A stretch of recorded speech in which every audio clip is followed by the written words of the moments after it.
The timestamp reads 0317 Zulu. Somewhere in the northern Arabian Sea, the USS Gerald R. Ford is not where the satellites think it is. That detail matters more than anything else that happens in the next 4 minutes, because at 0317 Zulu, the first wave of Iranian ballistic missiles is already airborne.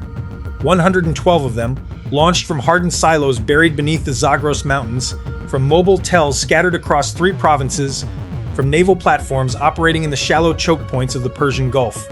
The radar operators aboard the Ticonderoga-class cruiser USS Normandy pick up the launch signatures simultaneously.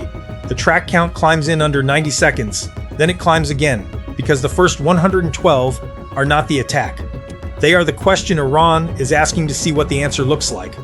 The real attack, 106 additional rounds, a mix of Fateh 313 precision ballistic missiles and Haj Qasem anti-ship variants specifically designed to follow a carrier's electromagnetic signature, launches 8 minutes later, timed to arrive just as American defensive systems are cycling through their first engagement reload sequence. 2 waves, 218 missiles total, 1 carrier group, and a decision architecture that gives the battle group commander roughly 11 minutes to answer a question that military planners in Washington, Tehran, and Beijing have been modeling for 15 years. What happens next is not a story about firepower.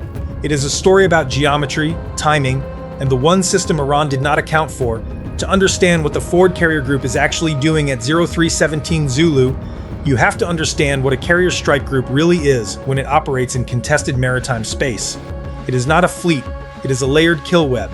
The Ford sits at the center, but the Ford is not the weapon. The Ford is the command node, the aviation platform, the political signal. The actual defensive architecture extends outward in concentric rings, spanning nearly 500 nautical miles. At the outer edge, 2 Virginia-class submarines, their positions classified even within the strike group itself, operate in passive acoustic mode, tracking surface and subsurface contacts. Inside that ring, destroyers and cruisers carry the SPY-6 and SPY-1 radar arrays, the SM-3 Block IA interceptors for exo-atmospheric ballistic kills, and the SM-6 for the terminal layer. Closer in, the Phalanx CIWS systems and CRAM provide the last-ditch kinetic barrier, and beneath all of it, running continuously, the Naval Integrated Fire Control Counter-Air Network, NIFC-CA, stitches every sensor and every shooter into a single decision matrix that can prosecute simultaneous engagements across the entire battle space. Iran knows this architecture. Their war planners have spent a decade specifically designing around it. The theory behind a saturation attack is not complicated. If you can force a defensive system to engage more threats than it has interceptors, at least some of your rounds get through. The math has always been Iran's friend, at least on paper. The SM-3 Block IIA carries a cost per round of approximately $27 million.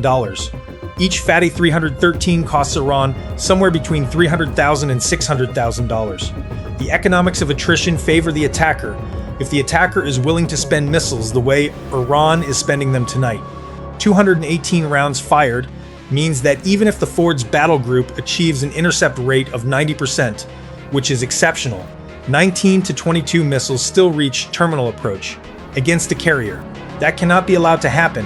What Iran does not know, what no foreign intelligence service has been able to confirm, is that the Ford is not operating alone in the way the doctrine suggests.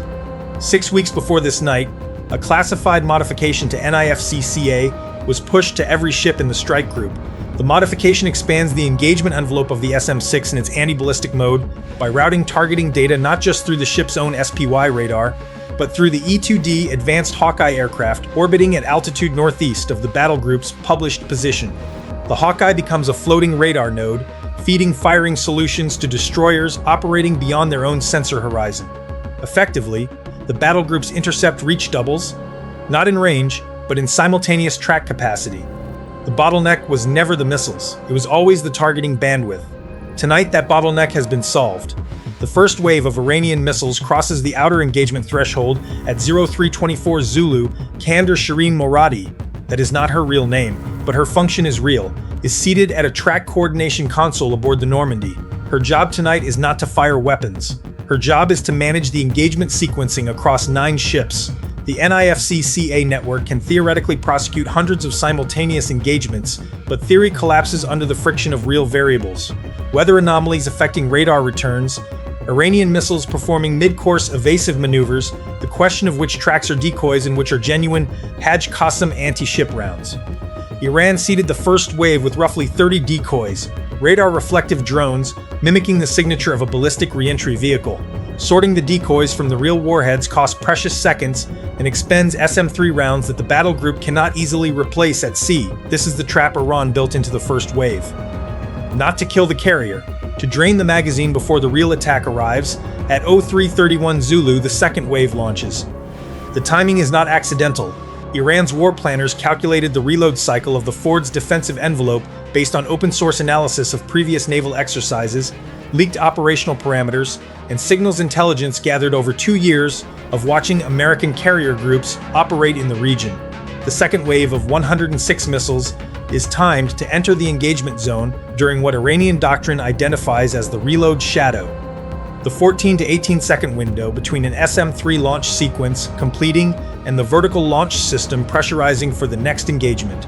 Multiply that window across 9 ships, add the lateral separation between Wave 1 intercept points, and Iran has identified a seam. That seam is real. What Iran calculated incorrectly is where the seam is located because the Ford has moved.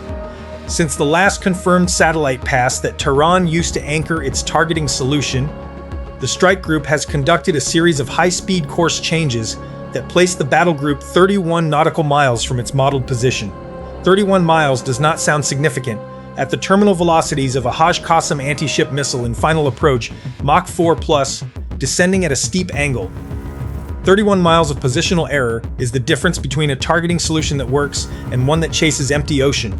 The Hajj Qassem's terminal seeker activates at approximately 20 nautical miles. It needs an electromagnetic target to lock. The Ford has gone electronically quiet since 0315 Zulu, a MCON alpha posture, all non-essential emissions secured, and the carrier is not where the seeker expects it to be.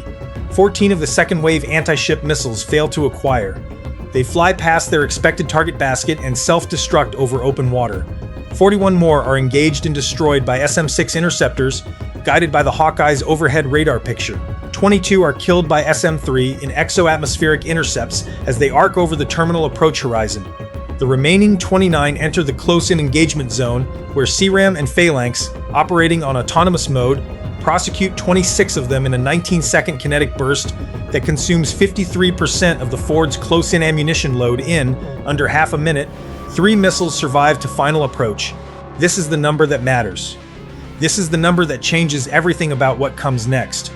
3 missiles survive, not because the defense failed, but because 3 was the number Iran's planners identified as the minimum required for a carrier kill. And those 3 were not random selections from the salvo. They were the Hajj Qassam variants modified with a terminal maneuvering warhead and a delayed seeker activation, specifically designed to defeat Phalanx's lead calculation algorithm. Iran has been working on this modification for 4 years. It was tested twice, in deep desert ranges near Tabas, and the results were never shared with any foreign partner.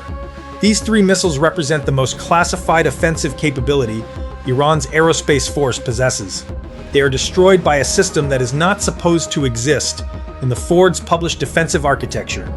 12 seconds before the 3 missiles enter Phalanx range, they are intercepted by a record energy engagement.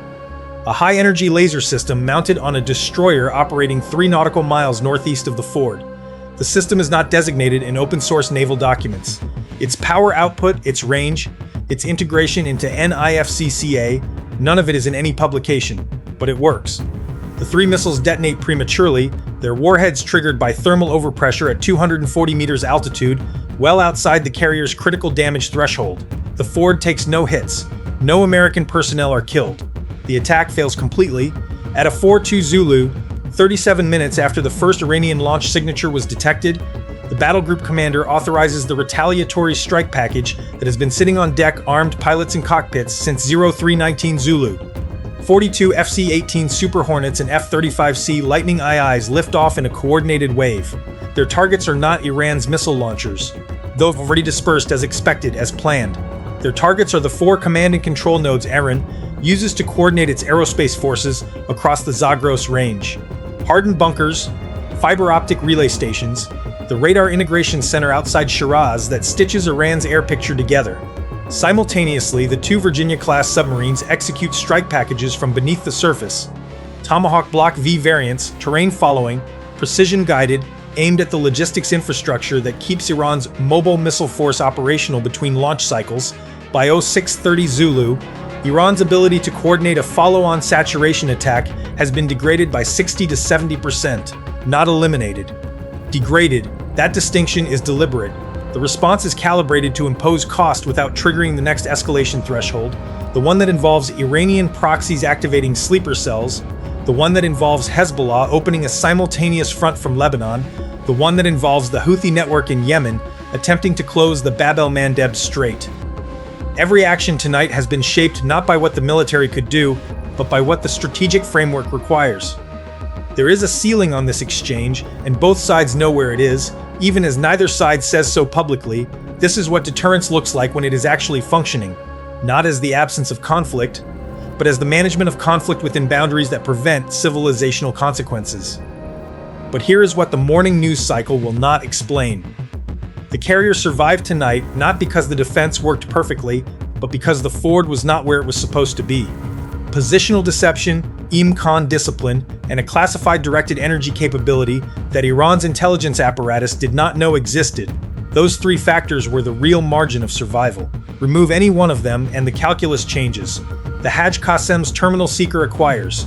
The three surviving missiles reach the ship, and what follows is not a controlled escalation.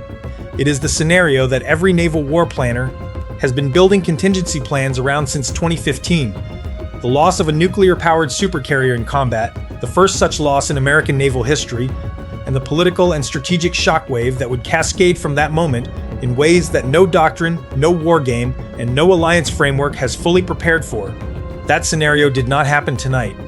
It came close enough that the people who manage these systems will not sleep easily for the next several weeks, because Iran still has its mobile tel force, still has the production capacity to replenish tonight's expenditure within 8 to 12 months, still has the Hajj Qasem modification that the directed energy system defeated tonight, but which Iranian engineers will now refine based on what they observed in the terminal phase.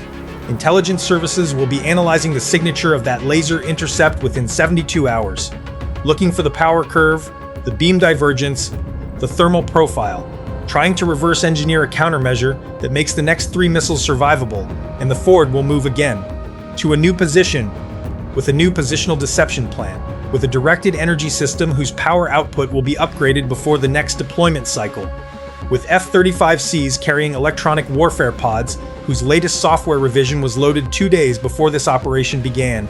The geometry will shift, the technology will evolve, the targeting solutions will be recalculated on both sides. The seam in the defensive architecture will close, and a new seam will open somewhere else, visible only to the analysts and engineers and commanders who spend their careers thinking about nothing but this specific problem. What happened tonight will be described publicly as a decisive American defensive victory. That description is accurate. It is also incomplete, because a decisive victory in a single engagement is not the same as a resolved strategic problem. Iran fired 218 missiles at an American carrier group and failed to land a single hit. The operational conclusion Iran draws from that failure is not that the capability is hopeless. The conclusion is that the margin was closer than the public outcome suggests. That the next attempt requires three specific modifications to the terminal attack profile that tonight's engagement just revealed. The carrier group is already moving northeast. The submarines have already gone deep. The Hawkeye is already repositioning its orbit. Somewhere beneath the Zagros Mountains, the reload cycle has already begun.